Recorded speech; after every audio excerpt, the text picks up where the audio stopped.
Yo, yo, yo, yo, yo, yo, yo, yo, yo, yo, yo, yo, yo, yo, yo, yo, yo, yo, yo. We are the Ill-Advised Wise Guys. It's your boy Uche. I got my boy.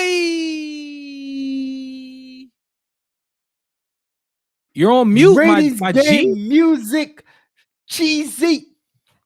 How you doing? Well, you messed up your intro like crazy by being on mute. I think we should do that again, man. Let's do that again. I didn't even know. I was like, what the heck is this on mute? It says I'm on mute. All right, let's start over. All right, let's do it quick. Yo, yo, yo, yo, yo, yo, it's your boy Uche. I got my boy. QDZ for cheesy. Ratings game music cheesy. Fuck. Ooh. Bars. No bars. Anyway, sorry. Welcome back to the Ill-Advised Wise Guys podcast. For those of you guys who are familiar with us, and for for some of our first-time listeners, we're just two music nerds who really like talking about music.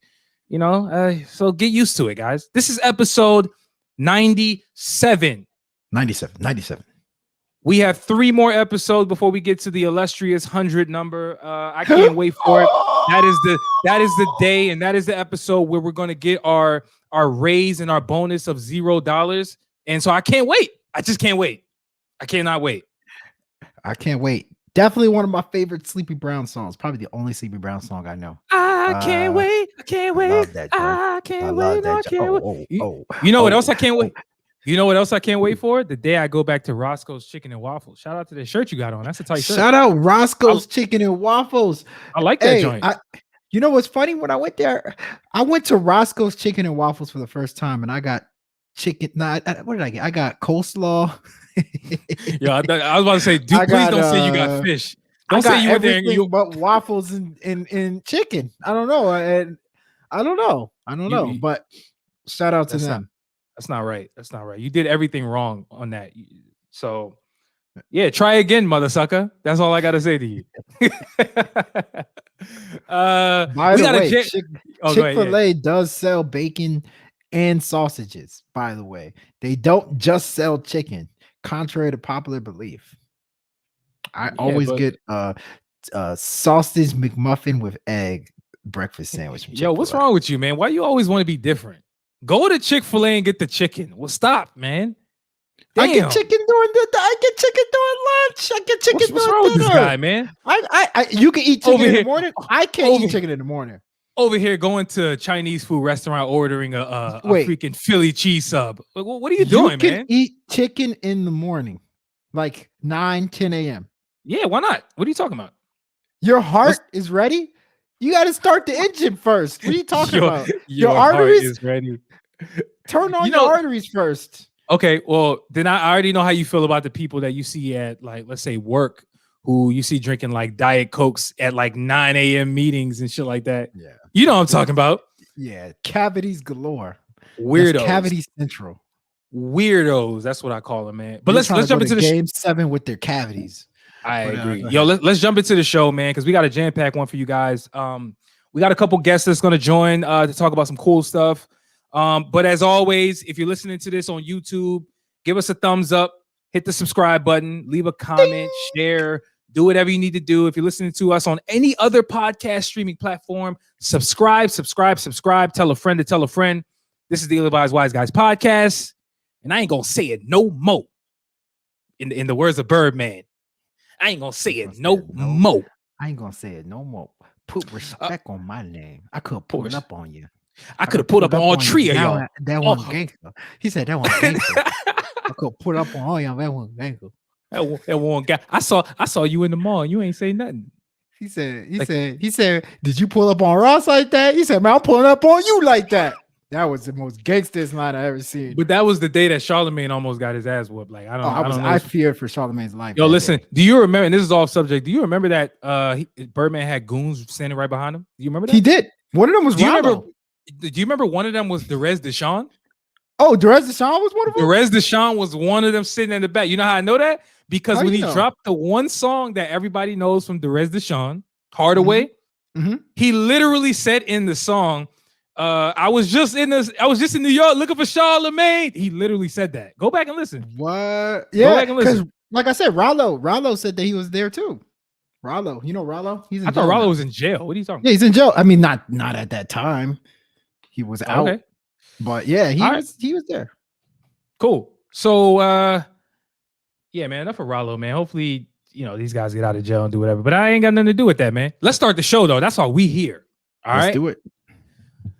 First topic we have to talk about for you guys is Lil Nas X and the controversy that surrounds his new song called Montero. I think it's like in parentheses, call my name or something like that, man. We I'm sure if you're not living under a rock, you've already heard that there was a lot of controversy with the video and how he was doing a whole lot of questionable things in the video and how he turned it into merch and was selling sneakers with the drop of blood in the sole. Cute. Let's just chop it up, man. Like first and foremost, what do you think of the song? Because listen, we're a music show. What did you think of the song before we get into anything else? Please keep it real. You're on mute. So I thought the song was catchy, just like every single Lil Nas X song that I've heard. It's got a nice little catchy hook, nice little melodies, a little bit of rapping sprinkled in here and there. But to me, it's funny because Lil Nas X, his personality screams out somebody that is actually fearless, but he doesn't actually make daring music. I don't know if you agree with that. He plays it very safe. Aside from Old Town Road, I feel like a lot of the other songs is kind of like predictable structure to it and predictable vibes, and he plays it pretty safe as an artist. But I think the content is something that stood out to me because it was definitely very unique content. Yeah, to unique in the it's the best way I can describe it. Hey, don't be PC now. Don't be PC now. What? Come on, man. I just said it's unique. I'm fucking with you. But overall, I mean, I didn't think anything of it. It's just I didn't think anything of it. I didn't think it was amazing.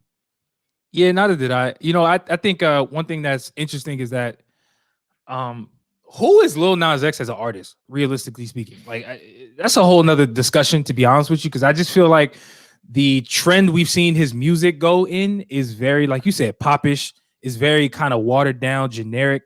Like, I'm not really seeing very, very much daringness. You're right. Yeah, I think you're spot on with that. And for somebody to have such daring visuals going into that video, the Montero video, where he's in like a thong or something, man, bro. Like he's like sliding down a pole to hell, riding Satan.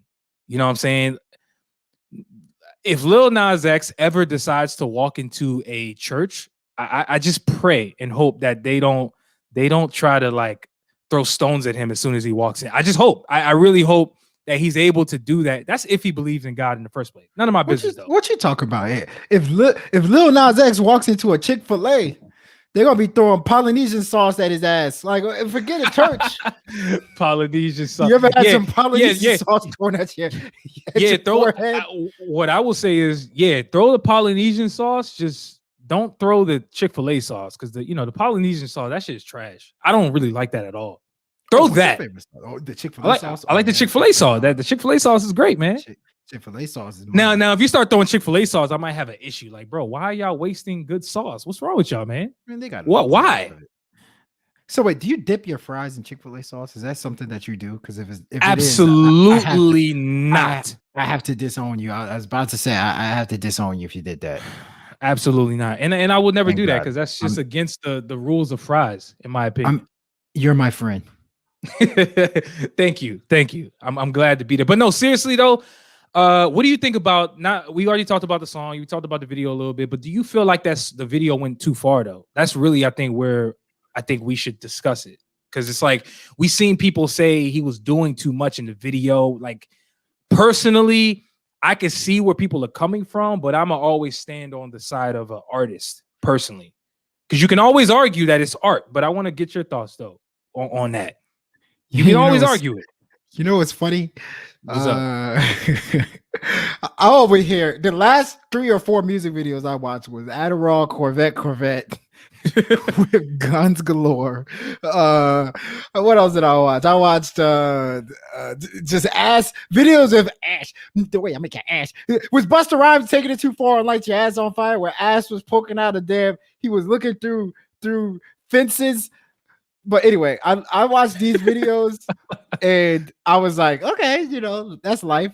We see this video and I'm like, oh my God, are you kidding me? You know, really what I think it is, you know, a lot of times art is distasteful. A lot of times art can be people take it too far when it comes in the name of art. Let's just say that in the name of art, people might take things a little too far. People might do things that don't make sense. But at the end of the day, that's art. And so as painful as it is for me to say, because I didn't like the video. I mean, I'm not sitting here saying I'm the second coming of Moses or anything like that. I did watch Easter Sunday service, or I listened to it. But wait, what? But to me, I'm not a saint. I'm not a saint, but I did think it was just a little too, you know, a little too much for me. We didn't need to see all that, especially at the part where he was riding the devil. I don't know if it's the fact that it was the devil or the fact that he was riding the devil. I don't know which one it was that bothered me. But yeah, I mean, it was just, I don't know. It's just a little too far for me. Bro, I'm gonna be honest with you. I am not interested in having a strong opinion on this because that video in Lil Nas X's career does not concern me at all. Like, I'm just not affected by anything he does. And, you know, call it whatever you want, man. But again, I will support the brother. I will support the brother for being daring and having the audacity to do what he wants artistically. Because I believe he also co-directed that video. Like, he actually got credit in the title or in the credits. So I feel like he had a lot to do with the vision and the direction of the video. So that also needs to be stated, because in a world where artists are not necessarily so multi-dimensional and multifaceted, even on the visual side, it's cool to see him as someone who started out as a troll on Twitter as a part of the Nicki Minaj hive, turn into a artist with Old Town Road, push the boundaries supposedly of rap and country, and then now pushing boundaries again with I don't have to support it, but I don't have to support what he's doing per se in terms of whether or not I like it, but I will actually say I support the idea of being creative. I'll support that in whatever that looks like to you. Listen to, sorry, I have to get this point off. I know we got to go. I have to get this point off real quick. So sure. I always like to say LeBron James, who does not have a criminal record. LeBron James, as far as I'm concerned, he's been with his wife since day one. No infidelity claims, no nothing. LeBron James has never been suspended. I believe he's gotten ejected from a game one time in his whole career. But people hate him. He's a champion. He's been to the finals 10 years, right? People hate him. And I'm like, I think that there is something in there. The hate for LeBron has something to do with a successful black guy that's calling shots however he wants to, and who's pretty much at the pinnacle of his sport. It's hard for a lot of people to swallow, even black people. This is not necessarily a race thing, but this is even black people. It's hard for some black people to swallow because it's like, dang, he's that good at what he does. You kind of have this jealousy aspect. Not the same, but with Lil Nas X, I feel like, yes, people are really mad about the devil, but I think it's the underlying tone of it's promoting gay sex. Yes, it's promoting and out there. The fact that it's the video was I don't know how to say this respectfully, but it's a gay video, an unapologetically gay video. 100%. And I think a lot of people who have ridiculous problems with the video is because of that. But he's given people an opportunity, because he put the devil on there, to say, oh, you know what? The devil was on there, so I hate the video. We should ban it. But I don't quite think it's because we've seen devils in videos. We've seen people play the devil. We've seen devil all the time. The devil is not since when? There was a poll that said Donald Trump is hated more than the devil in America. Like, yo, that's nuts. That is nuts. It's not about the devil. It's the gay elements that he put in there, and unapologetically gay elements that were put in there, in my opinion. And that's what I think. At the same time, I don't like the video just because I thought it was a little weird. I'm not a fan of the devil, but I'm not like sitting here like, oh my God, I can't stand Lil Nas X. But some people are, and I think that's right. The gay thing, the gay sex, which I don't have a problem. It is what it is. That's him. Let him do him. I think that's spot on. And yeah, I don't really I agree. I agree with that. It's convenient for people to attack him. And from what I can tell, he's somebody that's unapologetically him. So we'll see how much he continues to double down on what he's already doing. We'll see if he pushes the limit even more, because from what I can tell, he is not backing off. And so it's only going to get worse for the people who think it's an issue, and it's only going to get better for the people who love it. And by the way, yeah, I do want to move on though. Go one more part of my rant real quick. Let's wrap it up. By the way, wrap it up. It is okay to not like the video. If you don't like the video, it's okay. It's okay. Absolutely. And if you like the video, it's okay. It's art. 100%. 100%. Let's actually move on to the next topic. All right. So with the next topic, I should say, we have a brother by the name of Bamby H2O. Say what's up, bro. What's popping, gang? Y'all know the fucking vibes. It's your boy, Bamby H2O. Let's go. Drink more water, hoes. That's true. Hey. I got my water right here. It's a little spiked.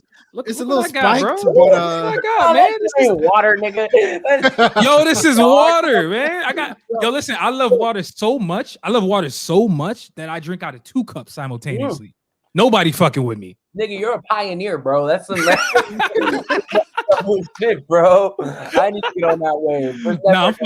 I'm totally fucking around. This is definitely Cacti by Travis Scott. I fuck with it. It's dope. No, it tastes good, bro. That makes me want to drink. What time is it, bro? Oh, I know, man. It's we have a problem. Tuesday.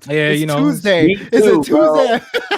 Me too. Trust me, you're preaching to the choir, bro. Don't even get me started. Y'all are triggering me right now, drinking, bro. All right. I'm not gonna drink a word or drink. I'm not gonna drink a lick while we're actually talking. But no, I wanted to bring you on to talk about this topic that I stumbled upon, on Google News, where I found out that BBC reported on a rising rapper or artist, probably. I don't know how you feel about the term rapper, but whatever. You don't care? I know some people in particular. I get it. I used to care up until like 2 weeks ago, but now I don't really care anymore. I'm like, wait. Okay, so was it the story that made you not give a damn? Is that no, what it is? It was a mushroom trip that made me not give a damn. Shit. All right, listen. That video just got demonetized. All right. And if we want to use this video for promotion purposes, we do not sponsor drugs. But hey, do what you do in your free time. It's all good. You talk about mushrooms. You can put mushrooms in spaghetti. You can put mushrooms on pizza. You talking about that mushroom, right? Yo, brother. We are not in Oregon where everything is legal under the I just sun. had a mushroom sandwich the other day. New York ain't shit legal here. Well, actually, weed is legal now. but no. Seriously, on a serious note, I wanted to bring you on, and I appreciate you making time because I felt that BBC was trying to shit on you in a way. They were shitting on you. Yeah, they kind of straight up. They were shitting on you, and I wanted you to talk about it because I know you put up a video talking about it, but I feel like you had more to say. I just felt like there was more you wanted to say. I just was listening. So, first and foremost, the song that we're talking about that got banned in the UK is your song that you dropped called "Over It," right? Yes, sir. I think it almost has like 1 million views, damn near. So if you guys haven't heard it, go check it out. It's a really dope song, dope visuals, but they had a problem. They, as in the ASA, I think the advertising standard, whatever the hell that shit's called. They had an issue with the visuals where there was some questionable things according to them in the video. So what's your response to this, bro? All right. Well, here's how it works, right? Now, we got an email from them like probably a month before that article came out, and they were like, yo, you're in violation of some of our policies. Then this email's from the ASA. Keep in mind, I didn't even know what the ASA was until they fucking hit me up. You know what I mean? Like, I never heard of the ASA. But they hit me up. They're like, yeah, pretty sure this breaks our policies. We're gonna need to talk to you or some shit. And me and my manager just ghosted. We didn't even reply. We thought it was bullshit. We thought it was like a scam. I get so many scam emails every day. So I was like, but then so a month later, my girl wakes me up. She's like, yo, the BBC posted you. And I'm like, huh? What you mean? And she's like, they banned the video. I'm like, oh shit, let's go.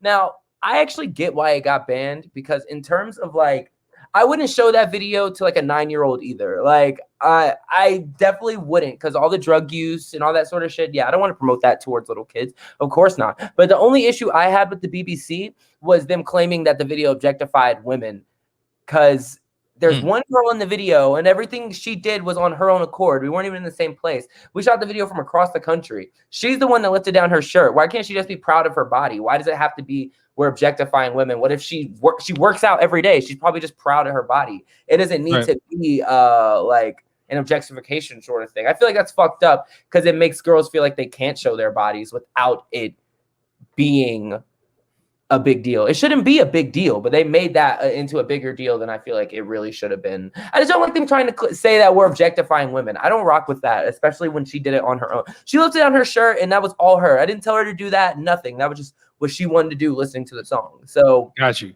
That's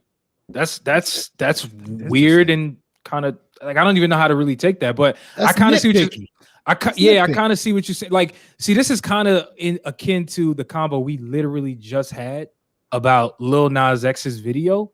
Love that video. And so without like going into extreme detail on the topic we just had, like, what I noticed is that like there's a bunch of people who just play moral police all day, every day. And it's like, fam, who are you to say what is okay morally and what's not okay? And clearly there are people who are powerful enough in this world who come together and create an ASA board and say, no, we are those people. We're going to say who can do and say what. So like, how do you feel about just like, you know, what the ASA stands for, and just like people playing moral police on just like on a creative aspect, or I should say on what creatives do artistically, you know, in the music business or just whatever? Well, I feel like there's a big issue right now in terms of, now I'm all for cancel culture and I'm all for the Me Too movement. Like I'll be one of the first people to tell you that I am in full support of Me Too and everything. I feel like it makes a lot of these fucking scumbags in Hollywood and just the world have to walk on eggshells because they can't just do whatever they want. So I am all with that, and I think that's great. But I do think this time period that we live in, people are very quick to jump to conclusions without looking at the intentions behind something. I feel like people don't look at the intentions behind actions anymore, and they just go with the action and then just run with it without doing any like real research on the person. Like, you know what I mean? Like, I'm trying to think of examples. There's so many examples of people that just get in trouble for shit that like obviously they didn't mean. Okay, you know what a perfect example is? All right, no, this is controversial right here. This is a hot take, okay? This is a hot take. Hey, by the way, you on the Ill-Advised Wise Guys podcast. This is what we're about. We're about being ill-advised but being wise. So yeah, I love that. Let's go. Hot takeaway. Hot takeaway. No, I'm telling y'all, this is a controversial hot take. So we're 3 black men on this live stream, right? Wait, how old are y'all? I'm about 45. Stop playing with me, bro. Stop playing. No, I'm 33. Actually, my birthday just came last week. I'm 33. Oh, happy belated, dog. Thank you. Thank you, sir. So I went to Charleston. It's a party down there. True. Yeah, I'm 32. All right, so 32. So we might have different mindsets on this exact subject, but there was a country artist, okay, Morgan Wallen. He got in trouble. No, he's like one of the biggest country artists out right now, bro. It's some great music. But he got canceled a few weeks ago for throwing around the N-word, right? The country singer, white country singer. Of course, niggas gonna be tight, bro. Like, niggas gonna be tight because nobody wants to hear you say that. But wait, hold on. He did that on record? No, not on a song, but like in a video. TMZ posted it and everything. But I got to tell you the backstory behind the video. Damn. All right, so look. So the person he was saying nigga to was another white guy. Like they were in like a street fight, bro. Like it was like a street fight. Morgan Wallen's, all of his friends are like just black dudes, bro. Like his whole crew is just like black dudes. So I guess they got into some scuffle outside of a bar, because you know country dudes like to fucking get drunk and start throwing hands, whatever, do your thing. And he was like, yo, nigga, I'm gonna beat your ass or some shit. And that video got leaked, and it fucked him up, bro. It fucked him up. But to me, it's like, I look at the intentions behind what people do and whether or not they had the intent of being like fucking a racist piece of shit, or if you just got caught up in the heat of the moment and you also said it to a white guy. It's like, I feel like we're in this day and age where people just fucking just run shit without judging a person's character like beforehand. You know what I mean? Yo, that's see. I see where this is going. Q, you about to say something? Go ahead. I was about to say. I disagree to a certain extent with that point. I get what you're saying. Like sometimes the intentions is like, oh yeah, you know, maybe in the heat of the moment something just comes out, but that must mean that word is in his vocabulary, that is used often, or used just not in public. You know what I mean? So it's like maybe he shouldn't have that word in his vocabulary. But I mean, I get what you're saying though. Like in the heat of the moment, but still, I don't think that's an excuse. I don't think he should be canceled per se. But maybe he has a like an explanation that can ease things up a little bit. But I get what you're saying though. Yeah, I was gonna say like I was gonna say something very similar to that, but more so along the lines of, yo, can we just, you know how many words are in the English dictionary? Like a lot. Nah, there's like legit more words than people actually know. So it's like, yo, why you don't have to use the N-word? Like, why we gotta even say nigga? It's a whole bigger discussion as to why black people use it, but like that's some shit that black people gotta sort out internally. Yeah. Which hasn't even happened yet. So meanwhile, you got other people doing it. I just feel like it's not even a word that should be in your vocabulary. Like, but I totally understand what you're saying as far as intentions. That does matter. And there's a bigger discussion that needs to be had on like cancel culture, because I actually don't fuck with it. I don't think it's right. I think the intent behind cancel. You fuck with cancel culture? Yeah, I do overall. I think the intent of cancel culture I totally get, but I feel like the execution of it is way more overblown than it actually should. Like, we're canceling people who probably shouldn't be canceled. Like, for example, give you a perfect example. In my opinion, personally, I feel like Nick Cannon should have never been canceled. Personally. Oh yeah. I am agree, but if you ask somebody who was totally offended by his words, you will realize that there's a whole lot of people who feel otherwise. But in my opinion, I feel like Nick Cannon's intent was not to parade around acting like he knew everything, and he was extremely open and contrite with the fact that, yo, like, my bad, like, I'll get somebody else in here who like knows more on this subject than me. Yada, yada, yada. I feel like there's a lot of cases where people get canceled where it should not happen, in my opinion.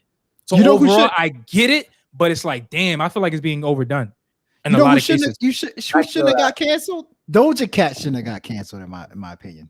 Oh, but Doja Cat didn't really get canceled though. Like, she did, but she didn't really get canceled. They tried. They tried. Doja Cat.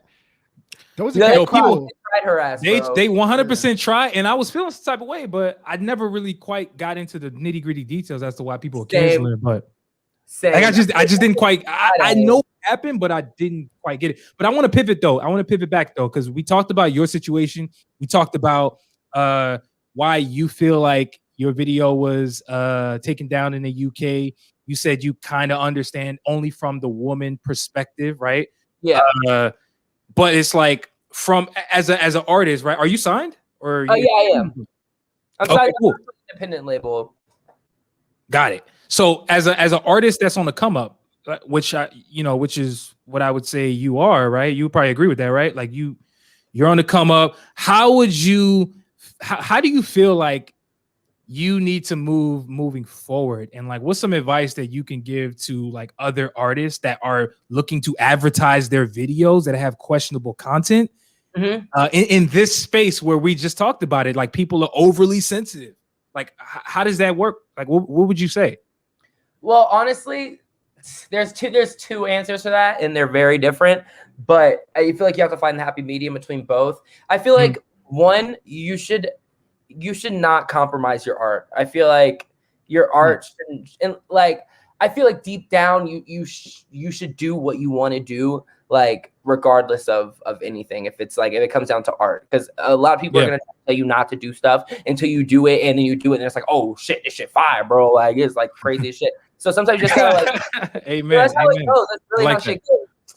And but then on the same other side though, if you're going to do that, if you're going to be completely uncompromising with your art, you have to also take whatever comes after that. You know what I mean? Like it's you can't be fucking, you can't have a super squeaky clean image while also having a super like, you know what I mean? Like, I 100% understand. I know exactly where you're coming from. Like, I agree. There's a balance. My thing is like, I kind of live by this rule, which is like, and I don't know if it's fucked up or not, but this is just my shit, where it's like, you know, I can think whatever I think about whatever, but I can't tell someone else how to feel about what I do. Like, I can't tell you how to feel. Like, you can decide to like it, you can decide to hate it, you can say I don't give a damn. It's up to you, the person who's on the receiving end, to determine whether or not you're offended or not. But how you receive my message is not going to dictate me and what I decide to put out in the world. You know what I think? I think at the end of the day, people can read through genuine. Like, if you are somebody that's genuinely the way that you are, and it shows in your music, it will resonate with folks. Like, it doesn't matter. You know, people will respect it if it's coming from a genuine place. If it's coming from a place where you're like doing this for shock value, you're doing it for views, hits, people can eke through that and kind of see through the fakeness in that. And 100%. So that's what I like what you said, because it's like, just be yourself. And if whatever comes with the territory, if you're genuine, you know, you take it and you will go a far away with it. So I feel like that gets you farther than anything. Being apologetically you. I feel like that's the best move. That's how I've been living my whole life. And that's just, I feel like you don't want to compromise your art for people that don't really care about it in the first place. Speaking of art, I see the Britney Spears shirt. That's dope. Yeah, that's like baby hit me one more time, Britney Spears. Like, not it is. I love Britney, bro. That's my girl. Free Britney, also free Britney. That's real. Did you check out that doc? I heard there was a doc recently. I haven't watched the documentary, but the only reason why I haven't watched documentary is because I've already been doing the research on the whole situation.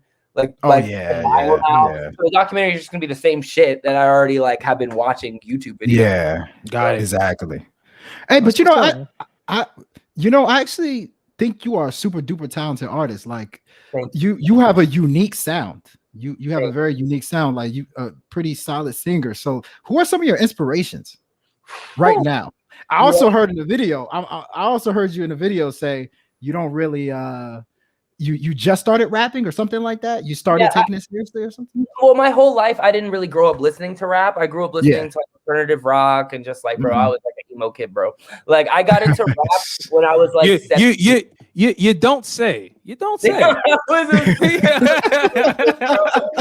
that shit is written. That shit's written all on your whole attire, bro. Like, everything from this to this to this. Like, boom, boom, boom, boom. Like, but the thing is, but it's because I wasn't giving rap a fair chance, though. What really got me into rap was Post Malone and Travis. But I don't really listen to any rap on a day-to-day basis. I literally listen to shit like this, bro. My biggest inspirations right now in life are Ariana, because she's the GOAT. Ariana, whoa, okay. Grande is my fucking idol, bro. I got a hot take for you, but I think you'll agree. So keep going though. Keep going. Oh, you want right now? No, yeah. Drop the hot take. What's the hot take? So I've talked about this in the past, and I stand on this. I said I think Ariana Grande is a better singer than Mariah Carey, like hands down. And I was killed. Oh, thank you. She is a better singer. She has more range, all around range. I ain't talking about just simply the high notes. I'm talking right about now. What do you mean right now? You mean like in general, or you mean right now? I'm talking about what Ariana Grande does vocally throughout the course of her career. I ain't talking about right now. I'm talking about her entire career. She is a better singer than Mariah Carey. I stand on it. I don't know about that one, dog. Go ahead, kill me. Go ahead, kill me. No. Go ahead, kill me. It's cool. Y'all are gonna come around. You just said she's the GOAT. You gonna come around and you love her. I mean, she's the GOAT. She's the GOAT, but come on, he's also like somebody that's being realistic here. Come on, man. I love Ariana. Like I'm telling you, and I tell you, look, I like love Ariana like so much, but she's dope. Mariah can't. Ari can't be better than Mariah on a very basic level, just because there's no Ariana without Mariah. Like, and if we're going off basic, like pure, like singing chops, bro, you got to think about like young Mariah Carey. Like young Mariah Carey. See, I'll be honest with you, and listen, we can probably. I feel like this is going to be a long. I didn't mean for this to be a real debate, guys. This is going to take another 20 minutes.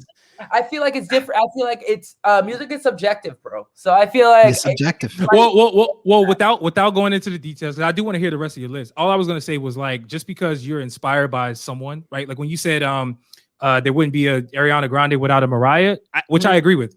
Just because you can say that and it'd be totally facts, that does not mean that the other person who came before is better than the person who was the successor. That's all I would say without going into any detail.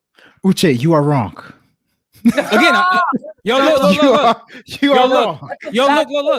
look. I want to be very clear. I'm not talking musically. I said as a vocalist. I'm being very clear. I ain't talking about discography. I'm not talking about none of that. Vocal talent overall. She sings better. I'm standing on it. But I don't know. But it's cool. It's cool. I know. I don't know. And I love, bro. And I'm telling y'all, like, I love Ariana, like way more than the average person, bro. But like, Mariah. Okay. You know what? Okay. I think Ariana is the best vocalist of our generation. Of like, right now, I agree with that. I agree with that. I would agree with that. Really good too, bro. That niggas sleep on vocally. Demi Lovato can sing her fucking. She's pretty good. Demi Lovato is a great singer. Demi Lovato's pretty good. 100%. She just dropped the album too. Nah, but who else is on your list though? All right, you had some other people. No, this is like, okay, the problem is the list can go on for years, bro. But like, I'm just naming you like right now, like my go-to everyday listens. Like every single day, I'm playing Ariana. Every single day, I'm playing something from Bieber. But I'm talking like Purpose Journals era Bieber. So like 2016 Bieber.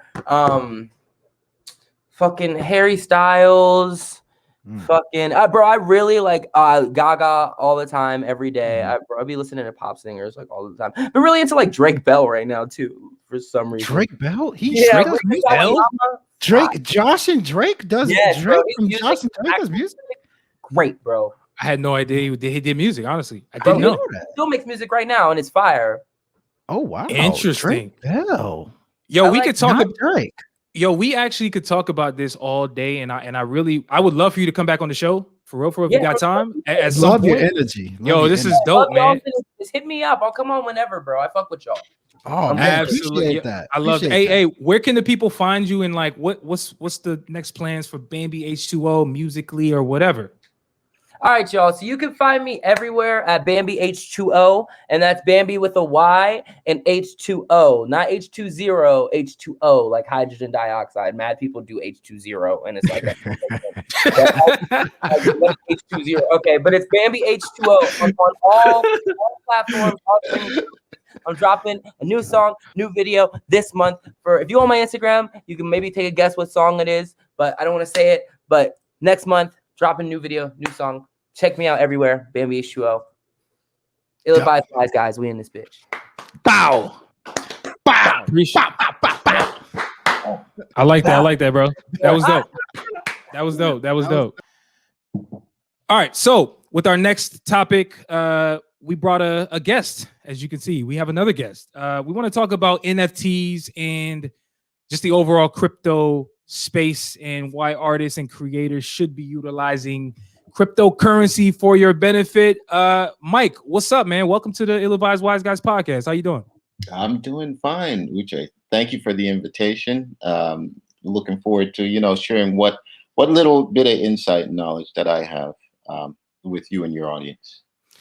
I like the humble brag, the little bit. I like when people do that, man. It might be a lot of bit, but it's cool to say little bit because it's just more humble. It sounds better. No, man. See, I'm someone. So really, I love information, right? I love knowledge, and I'm on a quest for knowledge. So the more knowledge you secure, the more you realize you don't know nothing, or as they would say, you don't know shit, right? So that's what I'm saying. The little bit that I have secured, I will share, right? So absolutely. No, I appreciate that, man. Like I said, welcome to the show, man. I want to start with like some news because like the whole point of us talking about this was the fact that I stumbled upon a couple of different articles that I thought was eye-opening to me, and I don't know who else thought it was eye-opening, but basically there's a famous DJ named Calvin Harris. He's put out a bunch of famous songs over the years. Oh, Calvin. Exactly. Calvin Harris had a quote in Billboard.com that basically said he feels like NFTs is going to revolutionize the music industry. Also, there's a producer by the name of Illmind, which some of you guys may or may not even be aware of, but basically he is like the first known and notable producer to NFT a beat pack of his for people to buy from him. And so that literally just happened a few weeks ago. And so the combination of those two things and just the very little I know about NFT, non-fungible tokens, if I'm not mistaken, sparked me to like. That's not what it means. NFT means that. Yep, I thought it was National Football Television. Damn, man, I'm lost. I actually thought it was Newfound Takeover before I Googled it. I don't know why I thought that, but hey, it's cool. But no, seriously, I wanted to have a convo about this because I feel like it's the next new thing. And so, Mike, tell us why. First off, what is NFTs and why should we all actually know what it is? Well, oh man, yeah. So especially if you're in the music space, right, or an artist, right? Since concerts are locked down, artists have to be a little bit more creative to generate revenue. Plus NFTs or these digital unique codes aren't baked into their already secured contracts with the record label. So this is another avenue of money that they can explore outside of their contract or agreement with their record companies. And essentially an NFT is a collectible, right? Or memorabilia. If you used to collect like Pokemon cards, basketball cards, NBA, MLB, that's an NFT, right? It's just a collectible, except now it's digitized and it's backed by the blockchain. The blockchain authenticates the right holder or the person that owns the product, and it can show that it's legit, right? There's a lot of fraudulent collectibles out there. I think the art industry got burned like 80 million one year. And this is one way around that, right? So that's all it is in layman's terms. I just tried to break it down as simple as possible. Did that make sense? Or that's perfect sense. So in other words, if I have an NFT that is like a Jay-Z song featuring like Drake and I don't know, Meek Mill, that never came out, millions of dollars. Yeah, they just made it for an NFT. I'm probably wrong how I'm saying this. No, but you could do that though. They could do that, and they put it on the blockchain, and it could show Quincy is the actual owner of the song, right? So Quincy has to sell that product. Yeah. So you know what? With that being said, what if like us three, right? We got together and we made the song, and we say this is a Jay-Z, Drake, and Meek Mill song. We won't let you hear it. Just believe our word for it. Can that happen? Like, what is, or in a, I guess, a grander scheme of things, like, is there a way to protect these NFTs to make sure that they're actually legit based off of what you're saying? You know, that's a really good question. And that's what we're working on at the moment. So I'm working on several large, I would say, large projects with regards to NFTs, because all the artists, many artists like A-listers are all trying to get into this space, right? Because it's a new revenue stream. And this is one of the unique advantages that comes with working with me. I'm in the technology space. So we have a strategic position with one of the infrastructures that sits on the blockchain, that we could basically add this kind of unique perspective and bake it into the technology. So that's one of the offerings that we're actually working on with one of the large name artists that we're talking to at the moment. Baking in the rights, right? I think I'm following the fact that you can't say too much. I think I sense that, but I respect it. I respect it. But so without trying to like bait you into, saying anything you can't say, the question I have is, which is a lot, but the one that's off the tip of my tongue is, how not only how do you prove the fact that you own something, right? That's one part of the question, but then secondly, if let's say you are a musician, right, who is signed to a record company who owns your rights, owns your intellectual property as an artist, right? How do NFTs now come into the equation? Is that now part, like, how is NFTs something separate from the artistry that you already put out? Because I can imagine record companies and all these people who back a lot of these artists will try to eat on these NFTs, the revenue that comes from the NFTs. So that's why I'm like, how does that happen? What is the resolution for that type of scenario? Well, that's the conversation we're having in the back room, right? In the back offices with the legal teams, and them going over, the potential of how we can work with these rights, right? So keep in mind, Bitcoin and blockchain is only 12 years old, if that. Right? And now this NFT, portion of the blockchain started, roughly 3 to 4 years ago, and it recently started trending as of, I would say, sometime like 2020 with like NBA Top Shot. I was gonna bring that up. NBA Top Shot. Yes, sir.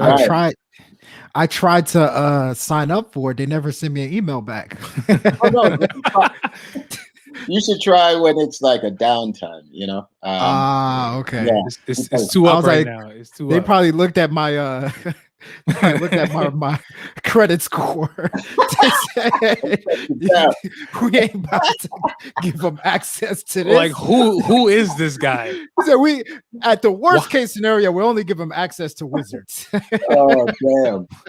But that's crazy. I'm a Wizards fan. I'm completely joking. I'm a Wizards fan. I'm messing with you. But the one thing that I do that does scare me, I will say, about the NFTs is the level of change that it can have on the music industry. In my opinion, when I was a kid, I'm sure you guys are very similar to me, where when wrestling, right, they had Monday Night Raw, they had Thursday Night SmackDown, and a lot of times there'll be a wrestling match that will prepare you for a bigger match that was on pay-per-view. Yeah. Yeah. I feel like, I could be completely wrong, but I feel like what can happen is artists can just kind of leak certain things, and then certain albums will be only available as NFTs, or certain things will be available as NFTs. Do you think that could happen, where it just becomes a level of exclusivity that is not to everybody? Kind of like Amazon did with the NFL recently. Exactly. Yeah. It's been happening a lot lately.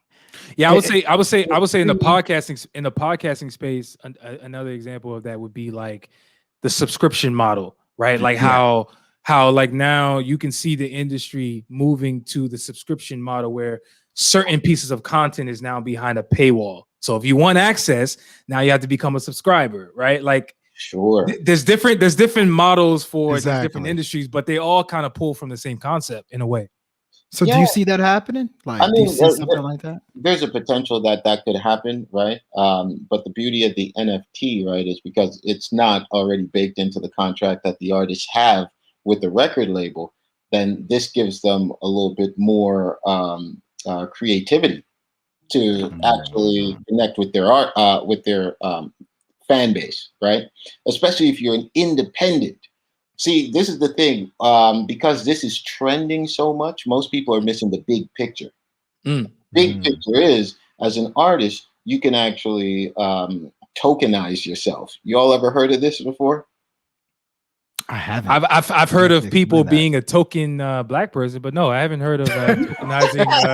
I haven't heard of the tokenizing itself. But continue. Tell us more. Yeah. So artists can tokenize themselves, meaning that they can actually break down themselves into a value of token. Like we could do the ill-advised wise guys token, right?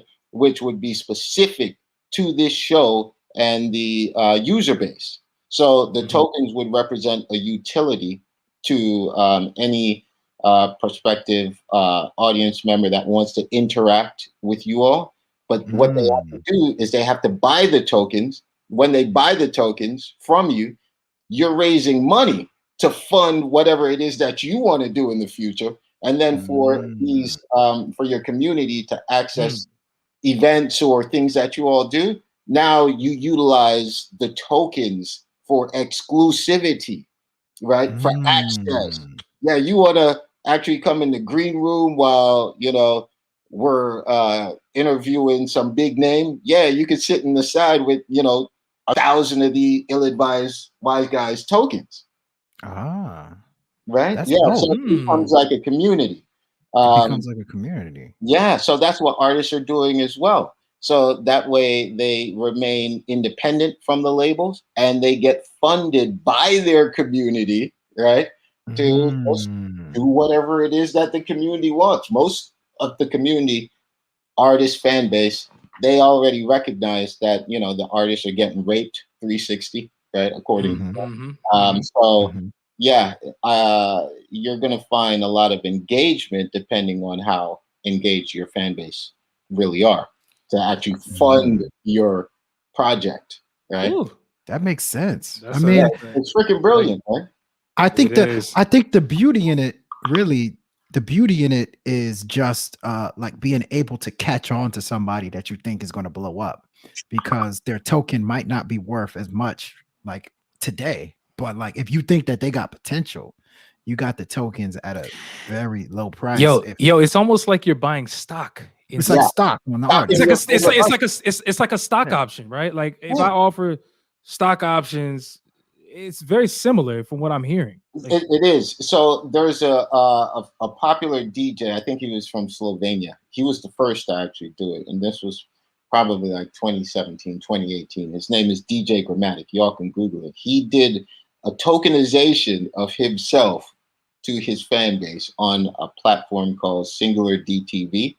And he ended up raising like 6 mil, I believe. 6 mil, right? In Ethereum. Yeah.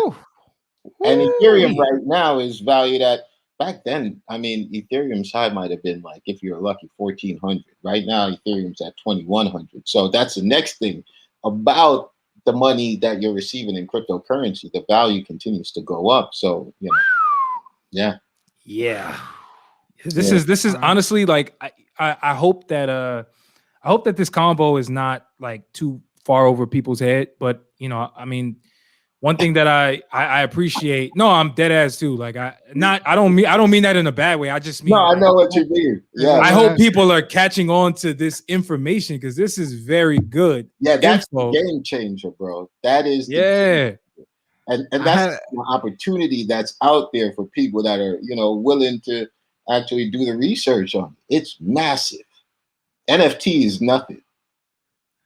Man, I'll tell you. You're scaring me. I haven't been this confused. Since I watched Inception. It's a token inside of a token inside of a token. Oh, and by the way, you're not a token though, even though you're tokenized. Just saying. Right. You are not a token. You can have a token in your pocket, but even though you're tokenized. Yeah. It's all digital. See? It's all digital. So it's all on the computer, right? So think about it this way, right? And this is the next thing. I never gave anyone my background, right? So I'm a serial entrepreneur and a macro trends researcher. I find opportunities before they go mainstream, right? And I position in those opportunities, and we just do what we do, and I just continue to do my research in the background, which is good for me. So all right, I'm about to follow you on every single social media. Yeah. Good luck. Yeah. Good luck. I have a sneaky suspicion that he's operating in a covert manner. You may not even know it's him, even though you're following him. I'm just saying, just feel that way.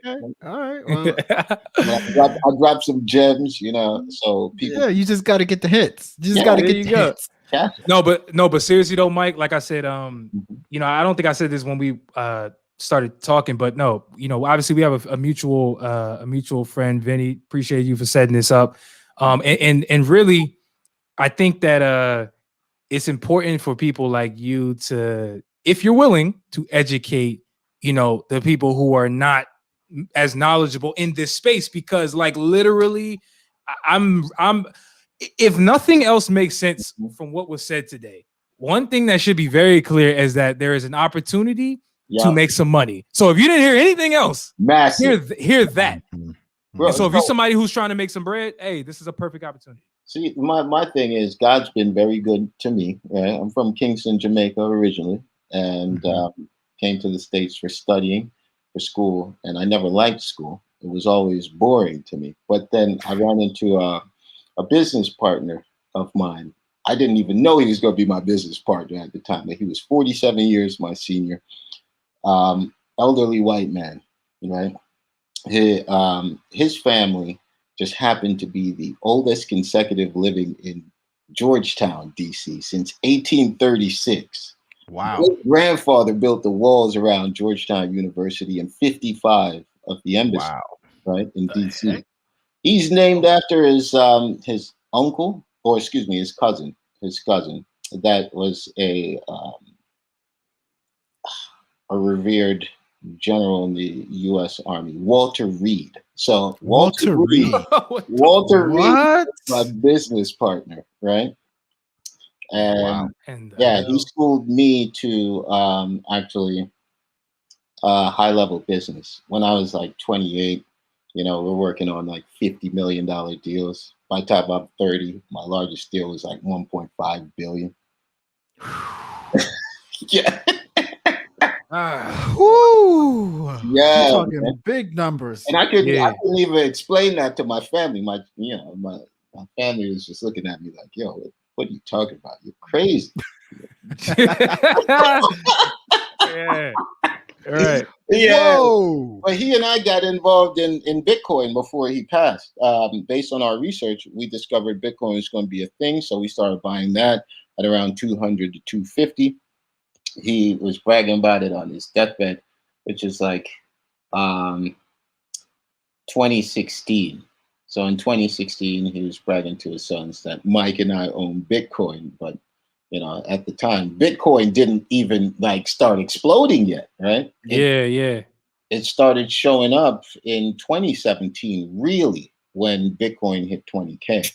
So by that time, after Walter's death, I had moved to New York because DC reminded me too much of him.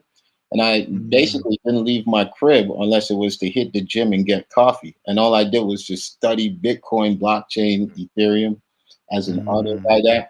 And then from there, just ended up building out like a really crazy team while I'm in New York. So I'm still chairman, co-founder, Reed Robinson. I'm a co-founder, managing partner at Aves Lair, which is a VC and an accelerator program. Started a VC with my man Wilson Chandler, basketball player. Oh, Wilson Chandler, yeah. Wilson Chandler, bro. Oh, hell yeah. Okay, yeah. And wow. Right now we're working on this real large NFT studio called Burble. And we've got really cool, names attached to this. Marcus and Eric Spence of Mosley Group, they are attached to this. Leading this. Okay. Yeah. So, we just finished a really cool call probably about an hour ago. Partnerships are coming together. It's looking. That's awesome, man. It's a beautiful day. It's been good, man. Yo, you just. I'm gonna just be real with you. You did a lot of name dropping, but that was amazing.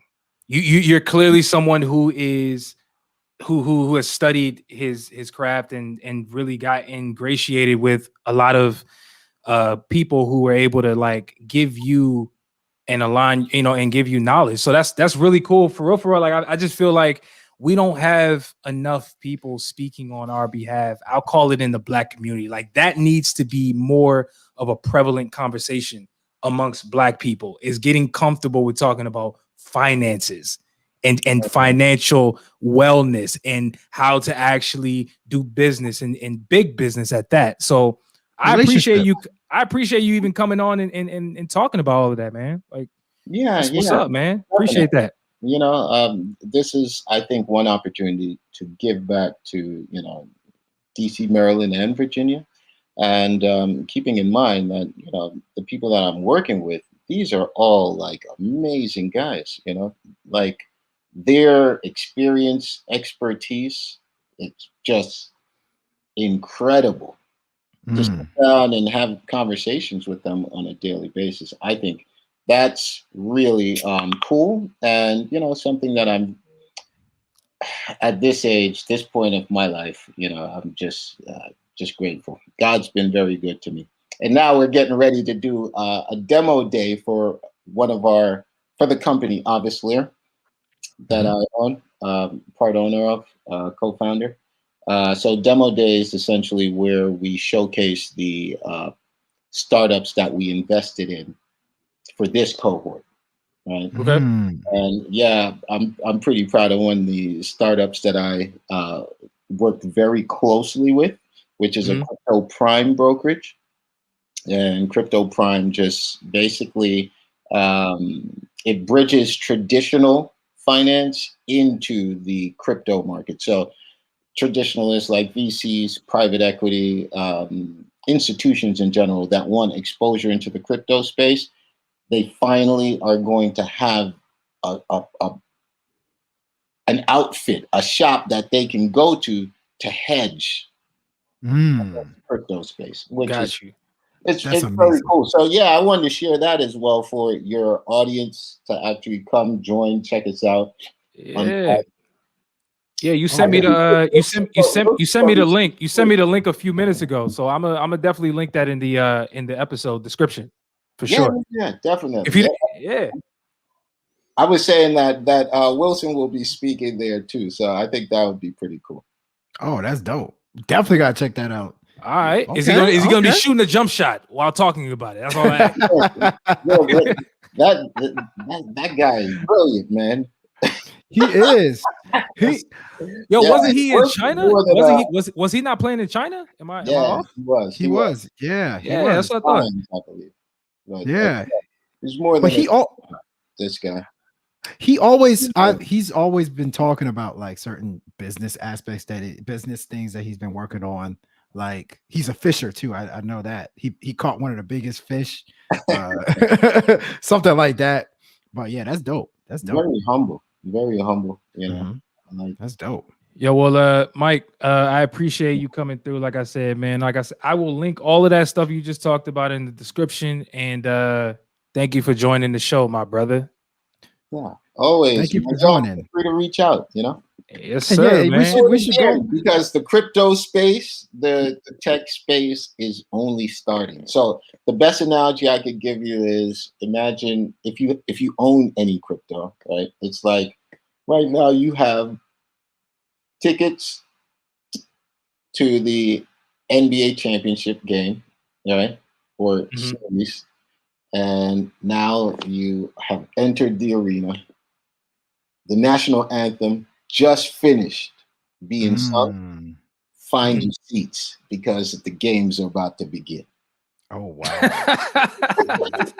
that is perfect. Yo, you just perfect. You just painted a hell of a picture in my brain right perfect. now. Like, my head just exploded. That was a perfect analogy. Wow. Man, we should definitely talk about this during like lunch or dinner one of these days. I would love to. You are definitely paying though.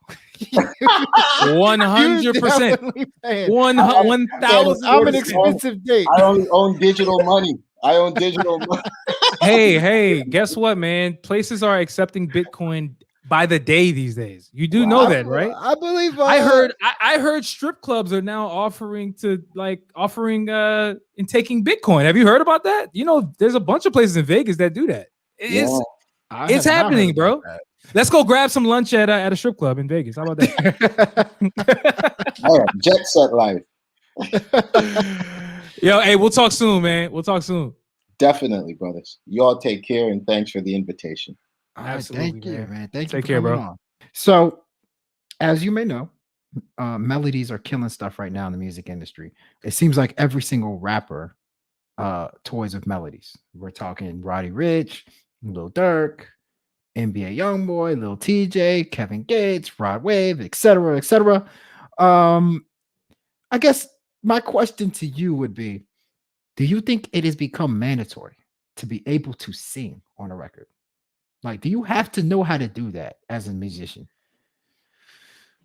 I'll put it like this, man. I think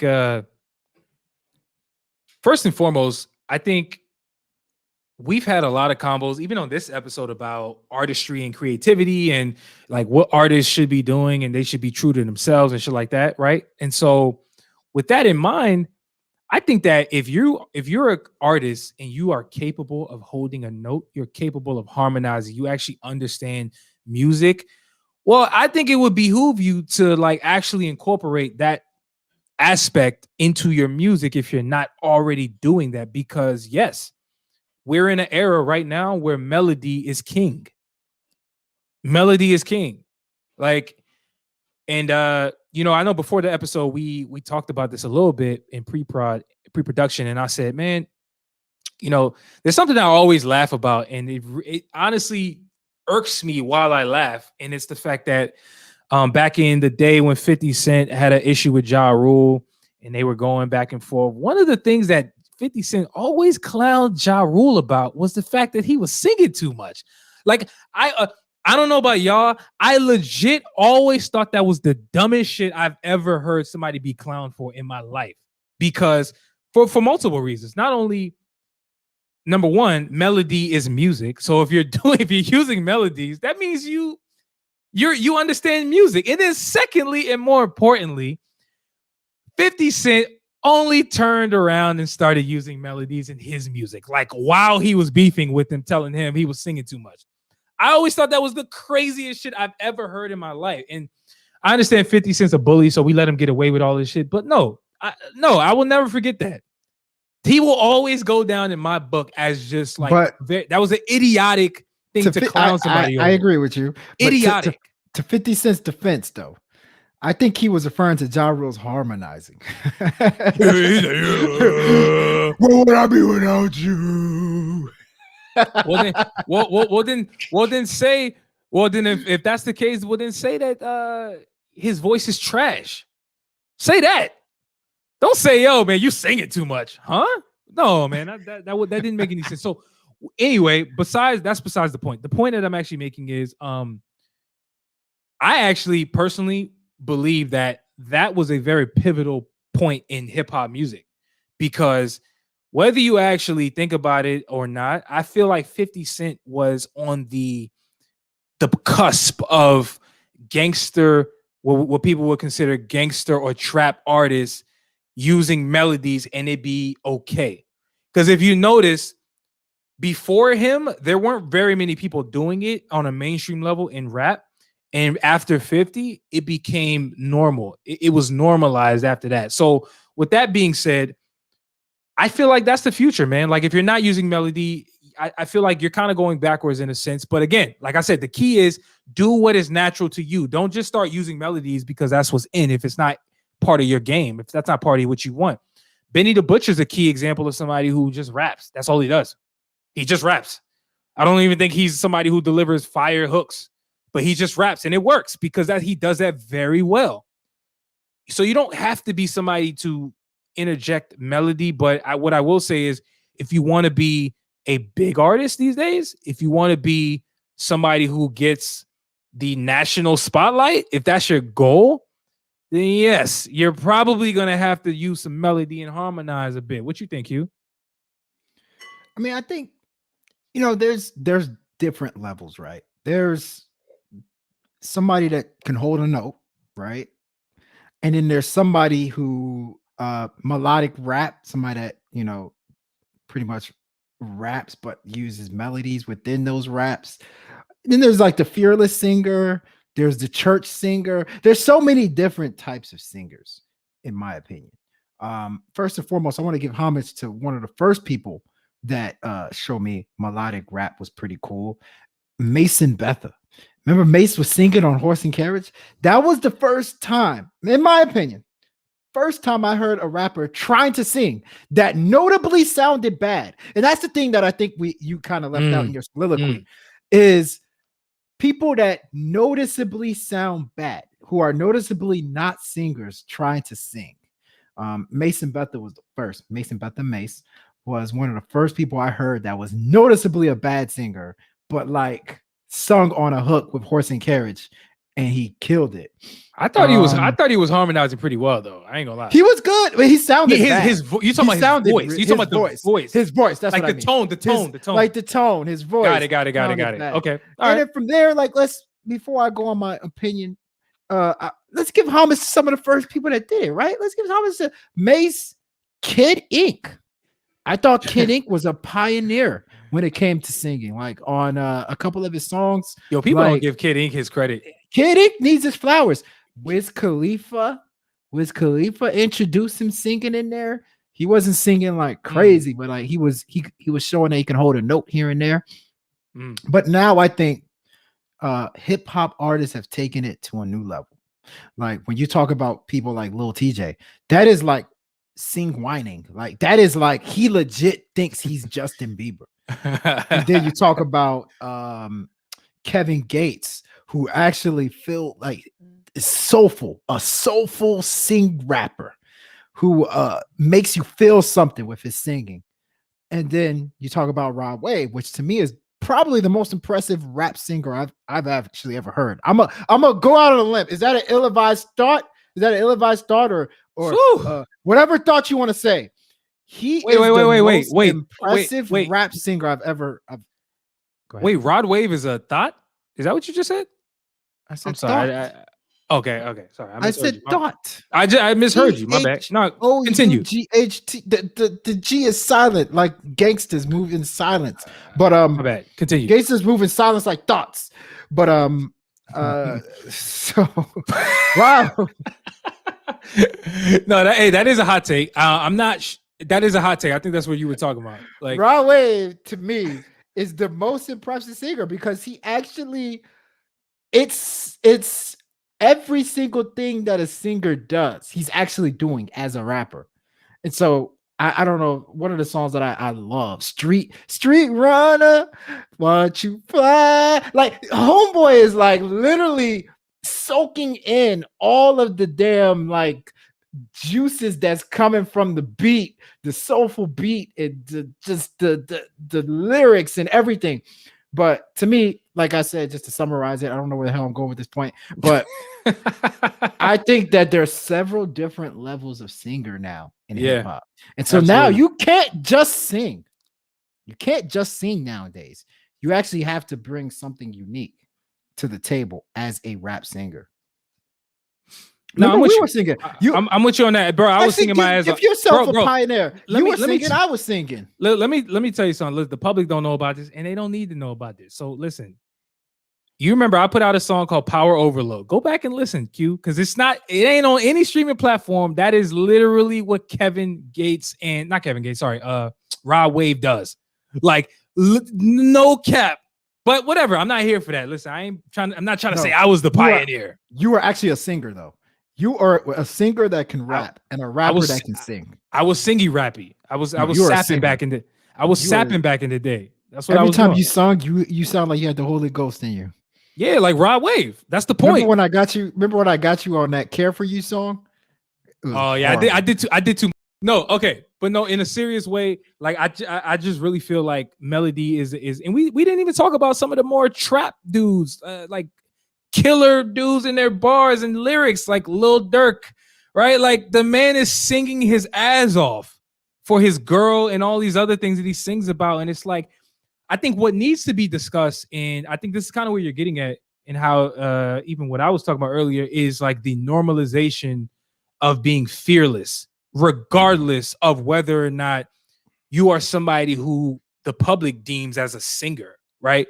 I think that's like the biggest thing, right? Is having the license to feel like I can do it is what has changed in recent times. And honestly, I'm here for it. Just don't sound like Ja Rule.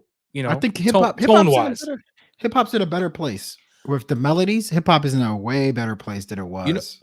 I'm actually not with the old heads on this front when they trash new school rap and hip hop, because I firmly believe, like what you just said, I firmly believe we are in a age in hip hop that is way better than it was 20 years ago, 30 years ago. And while that may be a controversial statement for a lot of older people, everything we talked about in terms of the interjection of melody and harmonies and how people are more fearless, people are doing more on these songs than they were doing before, is the justification as to why I'm making that statement. We're just getting better music overall. So it is what it is, bro. You got anything else to say about that before we get into some of these indie reviews? I would suppose not. Yeah, you froze a little bit. Like you started sounding way off on that, but I get you. Can you hear me now? Oh yeah, I can hear you now, Verizon. All right, man. Listen, I think that's a good stopping point. Let's take a break and then get back to the indie reviews, man. Yes, sir. All right, we are back with our indie review segment. Here to give you guys some reviews from some submissions that we got. We appreciate all y'all for submitting. And trust us, we got you. And by the way, we got some repeat submitters on this episode here. And so if you want to know how you can get back on the show, if you've already been on the show for a review, hit us in our email, send us a DM, do whatever you need to do to get in contact with us. But, you know, the most efficient way is to send us an email. And that's illadvisedwiseguys@gmail.com. Q, let me know if you're ready to start these reviews, man. Just say the word. The word. That sounds like you're ready. All right. The first song that we have to review on this episode is by a brother named Don Jones. Shout out to Don Jones. What's up, Donnell Jones? No, man. Donnell Jones made the show. The artist formerly known as Donnell Jones. That's my jam. Remember that joint, Where I Wanna Be? No, I actually think this Don Jones is from the UK, if I'm not mistaken. Like if you hear his voice in the music, he kind of sounds like he's from the UK. Just saying. Yeah, the Donnell Jones I'm talking about from like Atlanta, Georgia, or something like that. He from Atlanta. All I know is he from Atlanta. I believe his mom was on like Love and Hip Hop, but it might have been like Real Housewives or some shit. You know, whatever. Don Jones, nonetheless. Hey, you got big shoes to fill, bro. You got big shoes to fill. Your name's Don Jones. You better not disappoint. I'm just saying. Let's check this out though. He dropped a new song called Smile Back. let's get into this, man. Let's go. That's a beautiful title. I love when rappers put smile in their title. People just need to smile more. How about that?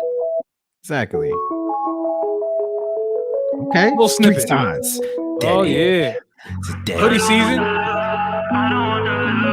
Oh, I actually like the way this is building. I do. Oh, we got wait. You can't change it to the beat drops. I'm not. I'm waiting.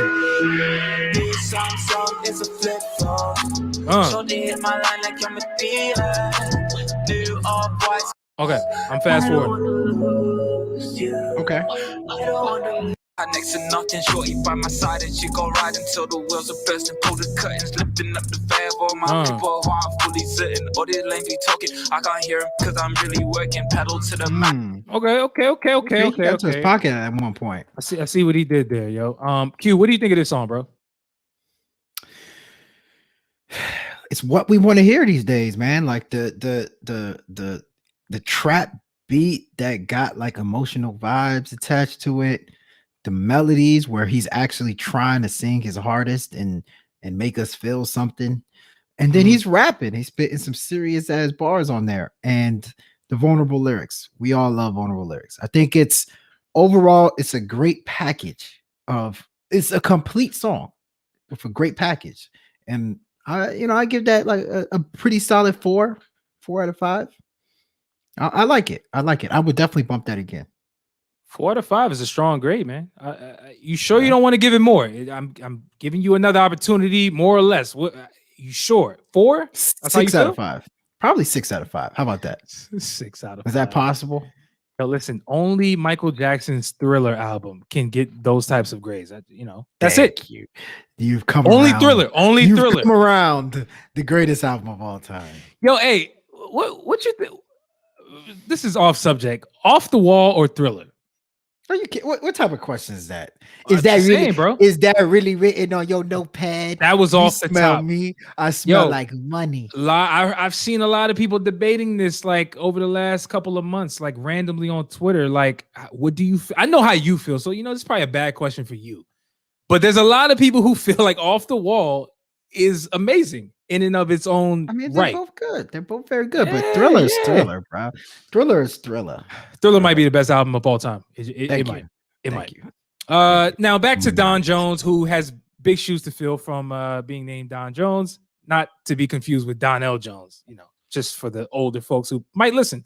This is a good song. I like the production. Like I talked to you about that, like even before we recorded. Like I like the way the song builds up. I like the atmospheric aspect of the way the song even comes in. If there's any knock or something that I didn't like would be like maybe his rap performance, like his actual performance when he started rapping at the very end. I know like he caught a little flow, he caught a little pocket here and there, but like I just felt like it was a little inconsistent in a way.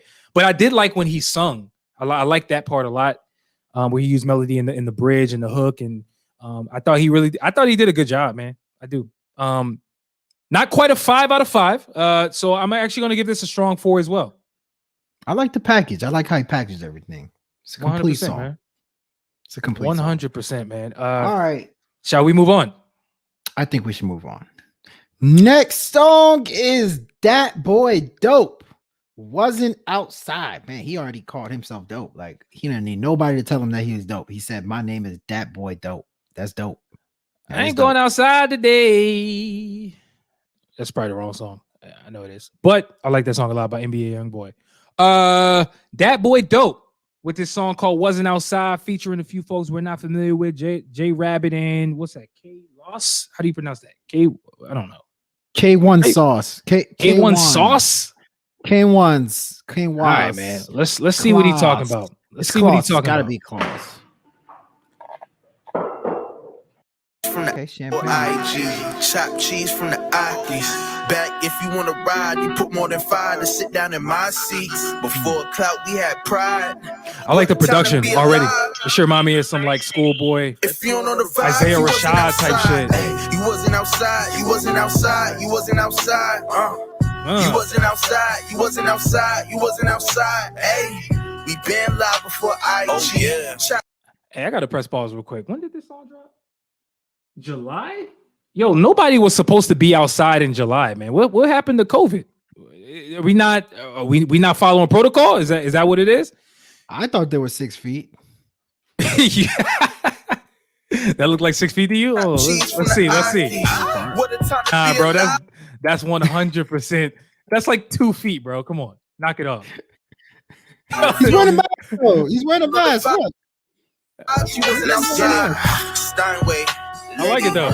Waistlines got busy. In the Oh. the drinkers and the hippies. The drinkers and the hippies. Yeah. Okay. Till her head get dizzy. Upset to be white like that. Bobby and Whit. Yo, what kind of view is that? Is this a drone view? What in the hell, bro? Okay, Yeah, this is the view from spaceship somewhere, man. it's the view from heaven. Is They got a ET directed the video.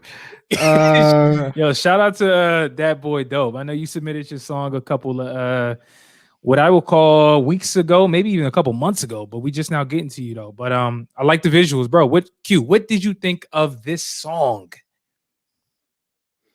I mean, it's definitely some good vibes. You know, it reminds me of like Dreamville type stuff, like kind of like Boss, not quite J. Cole, but like Boss, probably just Boss actually. But the beat is dope. I mean, it's like a jazzy beat.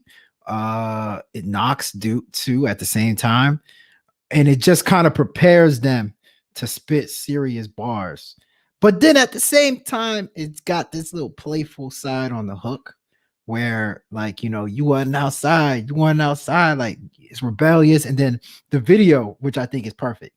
Not a lot of people say this, but I will say this. Sometimes the video boosts how much you like a song. And I thought, especially when they were outside, just chilling, just hanging out, I thought it was pretty dope. It made the song feel like more natural, more like it gave the song a little more energy.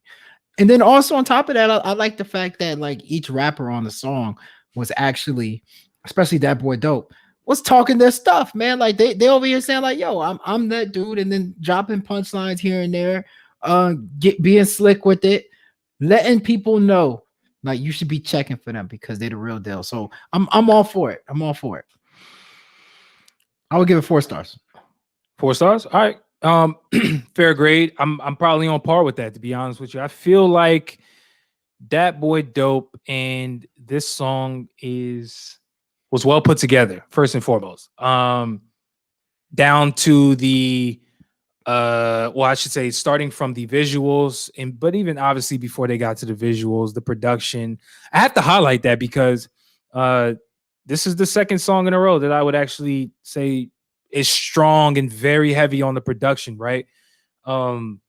Which is a good thing, but it can also be a bad thing if you don't actually perform on your songs. But that boy Dope did perform, so I got to give him his credit. The hook was fire. The way y'all was sliding in and out the verse, in and out the beat was fire. I like what y'all were doing melodically, flow wise, everything. All of that was solid. But fam, y'all were outside like during the pandemic. That's like the only knock, man. Like I just hope nobody got COVID. That's all I hope. Legit. I hope y'all are safe. Y'all got drones filming videos. Dudes is outside when they shouldn't be outside. Because I wasn't outside. I'm gonna be real with you. I wasn't outside. Shout out to y'all though, man. This is a good song, man. Dope visual as well. Keep doing y'all thing for sure. For sure. I mean, 4 out of 5. Strong 4 out of 5. Because this to me, I would actually give this 4.5. Like if I'm being a little bit more realistic and giving it a little bit more credit, I'm giving this 4.5. That's what I would. You know what drops me? Which I would not give it a 4.5 is just the first verse. I'm just gonna be honest with you. The first verse, I can't give it more than that. But by J Rabbit. Yeah, I wasn't really feeling that verse, to be honest with you. But I think everything else about the verse is pretty dope. No, that's real. They definitely came through and represented. I'll put it like that. They represented for this song. They definitely saved it. I'll give them that. Shout out to you though, man. Keep doing your thing. Appreciate you for subscribing and also engaging with us on social media, man. Like he's one of the people that engages with us a lot. So we really appreciate you, man. Salute. Oh yeah, for sure. Let's move on. Next song, we got a brother named CountryDaGod rather. He dropped a new song called Emergency 2, and he's been on this show before. So I know the other song, Q, you and I, we joked about it. Remember, they was drinking Hennessy, and that was right after we went out, and you was like, yo, man, remember that girl who said she thinks Hennessy's too sweet? Remember that? That was actually this video. That was this guy. It was. Yeah, so let's see what CountryDaGod has in store for his new song called Emergency 2. Oh, part 2? Damn. Part so 2. There was 2 emergencies? If y'all didn't get the hell out the house, then what? How do you have an emergency part 2? Is that what you're saying? Yeah, the first emergency, I'm already gone. Shit, bitch, I'm big lit. Speeding on 220 high. Oh man, the energy off the rip. Yo, does he sleep? I remember when my dog Ted was out riding around in the Kia. Yo, I'm gonna be real with you, dog. Like, does he go to sleep? He look like the type of dude that does not sleep at all. I'm just saying. Just saying. My other niggas got a pistol on when I'm trying to do a feat. You can't walk around in my shoes and I ain't walk around in the dealers. Caught a weed charge trying to fuck around and do a song headed to Virginia. Whoa! Did you just hear that? He said Virginia. He just said he caught a weed charge trying to do something in Virginia. Wait, whoa! Weed is legal in Virginia, so yeah, man. Get that charge expunged, country. Yeah, man. Let's see what else he talking about. Oh, they over here watching. They was watching a movie with Jonah Hill. You can't help it. It's a bop, though. That's big bash. Let's hold the devil. That's why I be calling that pussy a Hellcat. Okay, I think we got the. I think we got the. You got the gist. We got the gist. You got the gist, huh? You got the gist. You got the is it did it resonate with you? Did you got it? So I'm gonna be real with you. I'll start off here. So Emergency 2. Don't know what that 2 means at all. I have no idea what this song even means, or like I'm very unclear. I'll say that. Not sure what Emergency 2 means. I love your energy though. Like that is one thing that I'm gonna say, even from the last song we reviewed from you, CountryDaGod, is that your energy is on point. And you might be winning me over with just the mere fact that you just bring in the energy every single time around. So shout out to you for doing that, because that's not easy to do. Now let's get to the beat and the actual raps. I thought the beat was very, how can I say this? Minimal. Minimal. I don't want to say elementary, because that's kind of sounds like an people insult. Rapping over these type of beats though. People are rapping over these like Casio. That, you know, like I'm saying, like you made the beat on a Casio. Like the baby is killing these type of beats. The baby is killing these type of beats. 21 Savage is killing these type of beats. Okay, so I'm glad you brought those two dudes up. In particular, the baby, right? Because I believe CountryDaGod is from the Carolinas. I'm not sure which one, but so is the baby. I think one thing that the baby does very well is not only bring energy, but he brings dynamicness within his verses, whether it's animation, rapping fast, switching flows, right? He got a lot of flack for not switching it up, right? Remember that? Remember people used to criticize the baby about that? I remember that. Nobody talks about that anymore. And I feel like CountryDaGod maybe needs a little bit of a switch up, because I feel like the song just has too much of a one-track mind when it comes to his approach on the song. So from that standpoint, I just don't feel like it did enough for me to really catch my attention. So I'm going to give this song, it's about a 3 out of 5, but it could be less. But again, he saved it with the energy. I'm gonna just tell you right now, your energy is saving you, in my opinion. His energy is impeccable. It's unmatched. It's unmatched. It's stupendous. It's man, only if I had that energy like every day, I would get so much accomplished, man. But here's the thing. I think it's above average. an above average song. So therefore, I would give it a 3.5 out of 5. Yes, he's not the most dynamic rapper on this song. And yes, you've heard the type of beat that he's rapping over before. But there's this level of flair that he does have, in my opinion. There's this level of, I guess, confidence that I think resonates through the speakers. And together, all his strengths, everything that he does well, he does it on this song. So it's like, to me, he's giving you the best version of himself on this song. I can see this. Of course, we are two dudes on a weekday listening to this song through our speakers. Of course, it ain't gonna hit you like you want it to hit you right now. But if I hear this joint in the club, if I hear this joint at a fight club, or if I hear this joint at a birthday party, a pool party, I mean, I'm gonna feel differently about it. I'm gonna feel like this joint is tight as hell. So given, like, you know, where it's played, I think is where its value will show the most, if you ask me. So I give it a 3.5. I think he did what he needed to do really well on this song.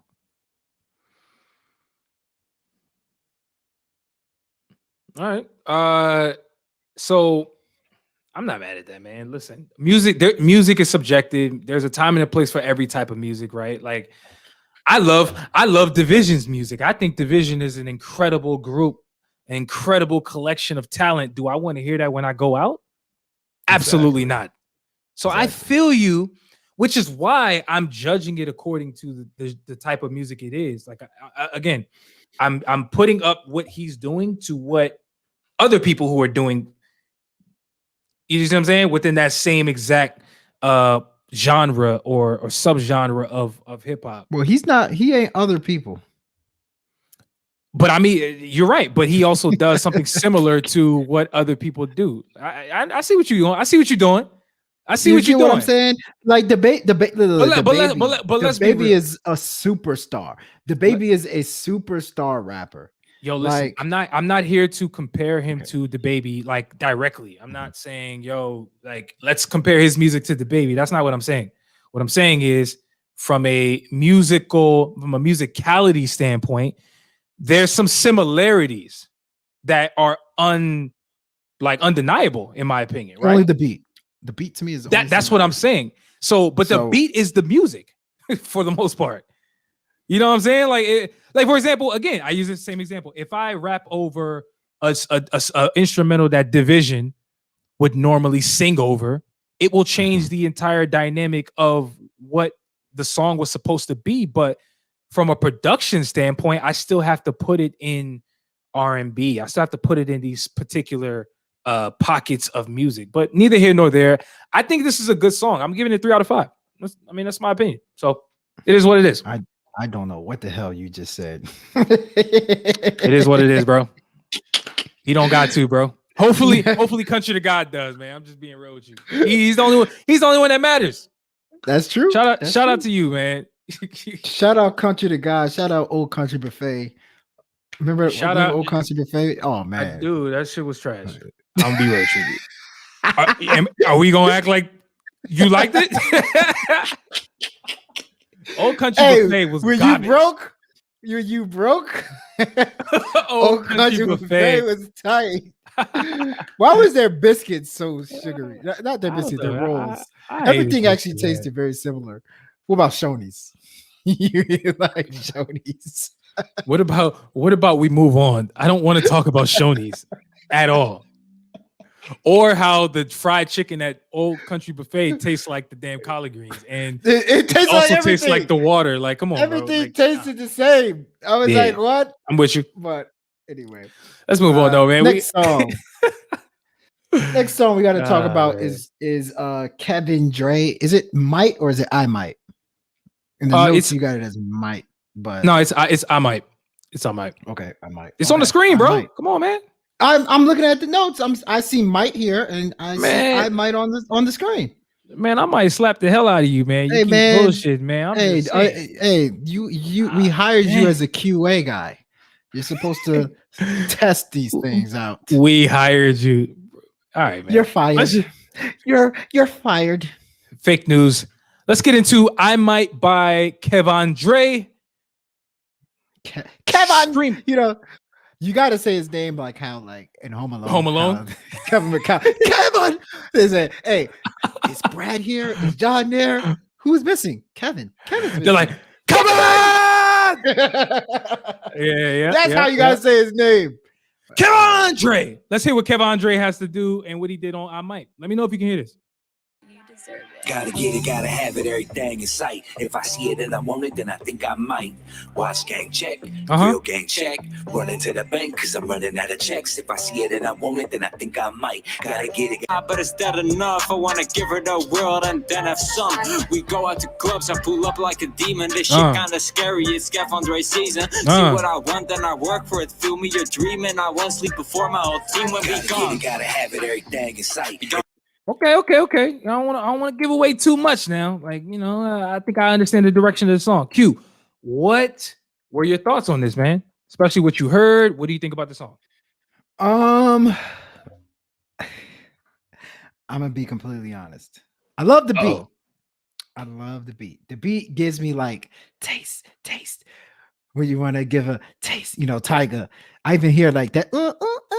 It kind of reminds me of something Tyga would do, kind of like what you were saying earlier. By the way, Taste is one of Tyga's best songs ever. I love that song, bro. Come on, man. Taste is amazing. Yo, that's the one with Offset, right? That's the one with Offset, right? That might be his best. They killed that. But then he tried. It was so good. He tried to do a song that was very similar. It sounded exactly like Taste. Was his next single. But anyway, with this song, I like the vibes. I like the beat. I even like the content. Is the content's on some reckless demon time? You know what I'm saying? Demon time every once in a while. You know, demon time. But I have to admit, I hate saying this. I don't want to say I'm a very nice guy. I'm very nice. You see me on the street, I'll give you some money or something like that. But I got to be real. I got to be real with what I heard. And Kevan Dre is a great rapper, like in terms of like he has bars for days. He can spit the bars nicely, punchlines. But his voice, his rap voice to me, you know, when I was listening to it, I was like, this kind of reminds me of like, just like on a reality show, you know, they kind of try to say like, oh yeah, you know, my friend or my boyfriend or something, he raps. And then he gets on there and he's like, yo, I'm the real deal. And then when he actually starts rapping, it almost sounds like kind of like satire a little bit, like kind of like, okay, he still needs improvements as a rapper. That's kind of the vibe that I get with this. It's kind of like he can rap, but he doesn't got the presence that is needed in today's rap. That is the only thing that's missing. The presence is just not there. But I mean, so many good things about the song. Don't gotta listen to me. What do I know? I give it a 2.5 out of 5. Ouch. Okay. Man. Here's the thing. I feel you. I think I understand exactly where you're coming from with how you even evaluate it. I followed your train of thought. It was a weird train of thought. Okay, I'm gonna be honest. It was a weird train. I was thinking 90 Day Fiance. I was like, if one of the people on 90 Day Fiance started rapping, like that's what it just kind of like. I didn't want to say it, but I was like, it just kind of reminds me. Wait. As someone who watches 90 Day Fiance as well, I love 90 Day Fiance. Give me the person you think he is rapping. Like, come on. Not Pedro. It could be similar to Pedro. Because I thought you were gonna, you know who I thought you were saying was the Ethiopian dude who's married to the Jewish girl. Like, imagine if he started rapping. That's the kind of what I remember. Like, you know, he's like, yo, I'm a rapper, and then he starts rapping, and you're like, oh, honey, that's nice, you know, like. But it's not what you're used to hearing on the radio. It's not what you're used to listening to. So here's the thing. I'm gonna come to his defense in some respects. I feel what you're saying. Actually, before I get to that, first off, I like the beat. The beat is solid. The beat is actually beyond solid. It's the type of production that should be an automatic hit. Like that is the type of beat that is a hit. Right? There's sometimes when you just hear beats and you're like, okay, nah, that's a rap. Like, come on.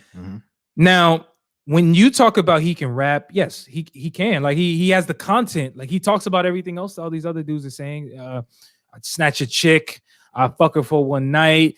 You know, all the shit that everybody talks about. I think beyond what you are saying about his I think approach, swagger, his swag, I actually just feel like presence. See, this is the tricky part about music to me, because I think the issue with Kevan Dre that you are highlighting that I see is his accent. I firmly believe that his accent is throwing off the vibes for you.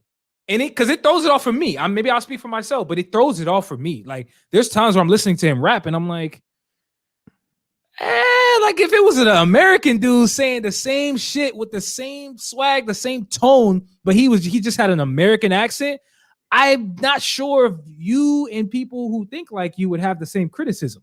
So personally, I feel like he's being attacked for his accent. That's my opinion, bro. Like, do you feel that way? Because I know how you feel about UK rap. I was gonna say, like, I know how you feel about UK, right? Like you have an issue. Do you know how many songs I review on a daily? I probably reviewed 20,000 songs now. I've heard all types of accents. I've heard all types of styles. The thing is, it's yes, I do hear his accent. I do admit I do hear his accent. And it's a real thing. Play a part. It's a real but thing. There's also just a level of missing the mark when it comes to what that beat is calling for. Because at the end of the day, guess what? Guess what that beat is, right? That beat is Tyga taste type beat. Well, the swagger Tyga came with on that song matched the beat. Now, if you're going to do that, you're going to have to come with that same type of Tyga swag. And I just don't feel like he was able to achieve that. That's fair. Rapping wise. That's fair. I see what you're saying. And I actually agree with the fact that, of course, he didn't achieve what Tyga does. Tyga is Tyga. Just like how you were saying earlier, the baby is the baby. I'm talking right? like not even do exactly what Tyga does, but you got to, every beat you hear, sometimes you got to understand what that beat needs from you. You know what I'm saying? Yeah. Like what that beat needs from you is a little more like slyness. That's probably, if I'm getting more specific, if he was just a little more sly with his deliveries, a little more like whispery, like I think it can be a game changer. But I mean, that's real. That's real. I give this song 3.5 out of 5. I think the only thing holding him back is similar to the stuff that you said, which is to me really the wittiness and really the accent in a way. I'm not knocking Grays because of the accent, but I'm more so saying it just didn't hit the way it probably would have hit over that exact same beat. If to be quite honest with you, if he had a little bit more of a presence on the mic. And more importantly, I think this is the second song we've reviewed from him, and I get the sense that he is heavily influenced by West Coast rap, like the Bay, you know, because I don't know, Q, if you remember, his other song had a very similar West Coast feel, because that was the reason why I even said before, he sounded like Tyga, like it sounded like a Tyga beat. So anyway, shout out to you though, man, for submitting your song. Thing. We appreciate you. Keep doing your thing for sure, man. Listen, you don't have to listen to us, but we're just here to provide some some thoughts. We like to keep it real. That's it, man. Let's keep it moving. The next song that we have to talk about is by a gentleman by the name of James Moss Jr. He dropped his new song. I believe it just came out, like probably within the last few weeks, I should say. It's called 30 for 30 Freestyle. And let's get a little peek of what this sounds like. Q, let me know if you can hear this as per usual. Let's get into this. Video's coming out soon, by the way. Hey. Okay. I can already tell. You can or you can't? Cannot hear it. What the fuck? How about now? Nope. Man, come on, man. There you go. There you go. Do no assistance. Hit the rest stop and a knockout. Ain't nobody left on the block now. Trying to take it back to the days laying back in the stand playing Pac with the top down. Everyone I know trying to the west, all the way from Hearn and arrested. I've been at the crib on the low now in my hometown trying to earn my respect. Yeah, came up in the game. I'm gonna be real with you, man. We gotta give James Moss his shout out just for repping Northern Virginia. Shout out to you, man. Shout out for Northern real. Virginia. Shout out everybody in Northern Virginia. We from if you're from the Nova, you know, stream this song off the strength of that alone. Let's get back into this. I'm on arrival, late round draft pick coming for the title. Wrote a book of James, got my name in the Bible. Now I'm in this thing for the rings like Michael. Okay. All right. Ooh, which Michael? Which Michael? Jordan Jackson Action Pack Guns. Which one? I see what you did there, Jordan, man. Because he said rings. He said rings. Come on. I think Michael Jordan. Hey, Michael Jackson didn't win no rings. Come on, man. What about Michael Blackson? Michael Blackson got rings. Something. He got something. Rings of what? I don't. Rings of honor. I don't know. Rings of honor.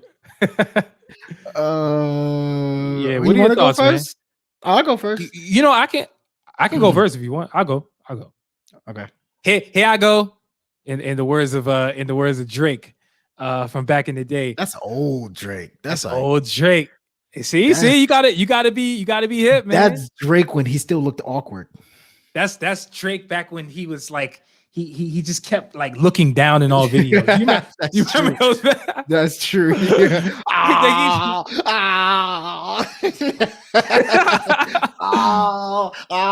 Like, yo, it was tight though. No, but okay, back to James Moss Jr. Shout out, like I said, man, you repping Northern Virginia. We got to give you props on that alone. We from Northern Virginia. I'm from Alexandria. You already know 703. Let's get it. I think you killed this song, man. Straight up, you killed it. You, like in every possible way. The beat is obviously inspired by Drake. It's apparent, and I would even dare to say the title of the song is inspired by Drake. If I'm not mistaken, 30 for 30 Freestyle, was that not like the last song on What a Time to Be Alive? Am I tripping? It sounds familiar. Yeah, it does. It definitely does. You know, and so typical Drake style, ranting and divulging thoughts and just his telling his story in a way that I think only Drake knows how to do. And I think you channeled every bit of what I believe this beat called for, in my opinion. You came with the swag, you came with the bars, you came with the flows, you came with, I mean, what did he not come with on this song? I'm really trying to think of what he did not do well, and I can't think of anything. So from that standpoint, you got my attention. The raps were phenomenal. And I just really like the vulnerability you show. If I remember a line correctly in this song, you were talking about how like you had no money in your bank account, like you had $0. Like, I like the vulnerability. I see somebody who's hungry as hell on this song, and so we shall see if James Moss Jr. Lives up to what I believe the potential of this song actually is. And so, with that being said, man, I hate giving out fives. I really hate giving out 5 out of 5s just because like those should be coveted so heavily. But I agree. The fact that like I listened to this song and I legit heard no flaws. Yeah, I got to give this a 5, man. I do. So shout out to you. 5 out of 5. Keep doing your thing. 5 out of 5. You giving out 5s now? What? You got 5 on it? You got 5 on it? I got 5 on it. Q, what do you think of this, man? What you think of this song, bro? I already told you what I think about it. It's one of the best songs I've heard this year. Yes, one of the best songs I've heard this year. You know what's funny? We just had that conversation about, you know, mic presence and all that stuff. Yeah. And to me, it's almost similar to what I said about the other person. I was like, he doesn't quite adapt to the type of beat that he doesn't listen to what the beat's asking him to do. Like he could have came like with melodies, he could have came with a little like gentle voice or something like that. Instead, he just went hungry. And to me, that trumps everything else. When you are hungry and it peels through the mic, when you're honest with yourself, when you're vulnerable, when your bars are hitting the way it needs to be hit, you can bypass all the other technical details. You know what I mean? Like, for instance, like Lil Wayne would do the opposite of what a song would ask for. But what Lil Wayne would do on that song was so good, you can kind of bypass the technical details. So with that being said, I mean, I think the rap performance on this song is fantastic. We don't say that enough. Yes, we can say somebody's a good rapper. Yes, we can say they put up a solid verse. I think this is a great rap performance. It's almost like he was doing a speech after winning an award, and it's like it's captivating to listen to. It makes you want to grind even harder. It makes you want to be a fan of his. Matter of fact, I'm about to buy me some NFTs of James Moss Jr. because what he did inspired me. It actually put a smile on my face as a rap fan because this is that genuine rap. This is that like natural, organic rap that needs to be listened to, man. Big ups to him, man. What's your grade? I'm assuming I already know your grade. That's a 5 out of 5, man. 5 out of 5. Now you said something very, I think, key, which is the fact that it's just, I don't exactly remember what you said verbatim, but what I heard was like this is the type of music that it kind of re-energizes you in a way. Like these are the types of songs, the types of performances that make me excited and proud to be a fan of rap music and hip hop. Like it's when somebody's speaking what I would consider their truth, because like at the end of the day, you never really know who's who in the music, right? We don't know him personally. We don't know any of these dudes personally. And so we can only go on how convincing they sound over the song. And if I'm going based on that, I would say, as to your point, the performance he put up was so convincing that I feel like I should be saying facts throughout after every bar that he says. Like, bro, I don't even know if this facts or not, but it sounds like facts. Yeah, it's like I can feel it. I can feel, and that was what J. Cole was doing when he first came out. That was what Meek Mill was doing when he first came out. Like that's what Drake was doing. That's what Drake was doing when they first came out. Like that's what some of the better rappers in the game been doing since when they first came out. So 100%. I think highly of this song. Yeah, man. Shout out to you, James Moss. Again, man. Listen, anytime we see somebody from our neck of the woods, we're gonna get a little extra bit of a shout out. Hey, sorry. Like, hey, let's go. Hey, James Moss Jr., man. Let's hit up Tyson's Corner. Let's hit up Andalusia or something, man. Like, hit anywhere up. Listen, if you in our neck of the woods, shout out. Andalusia got what, $3 fireball shots? Come on, man. Let's get some fireball shots. Oh, hey, better be on your tab though. Listen, I ain't paying for that shit. On my tab, man. I don't got no. What you mean? I'm not the cryptocurrency. I don't even have $3 to pay for a shot. So please help me out, please. I beg. I'm not even. You think I'm in a house right now? I'm actually in one of them storage units. Jesus Christ, that's a nicely decorated storage unit, man. Shout out to a rat just told me get out. A rat just said you gotta pay your rent. But, yeah, that's funny, man. But no, shout out to everybody for submitting. And again, if you want to get on the show, if you want us to review your music, submit via our website, illadviseWiseGuys.com/contact and get in contact with us. Or like I said, man, just stalk us, man. Send us a DM. Figure out how to get in contact with us. We're very reachable. I am never bothered. Even at 2 a.m., it doesn't matter. 3 a.m., I'm always checking my phone. I'm never bothered. Ask me anything. Man, if you made it this far in the episode, we sincerely appreciate you for your listenership, your viewership, your every ship. Comment, share, subscribe. On that note, as always, if you're giving advice, make sure it is ill.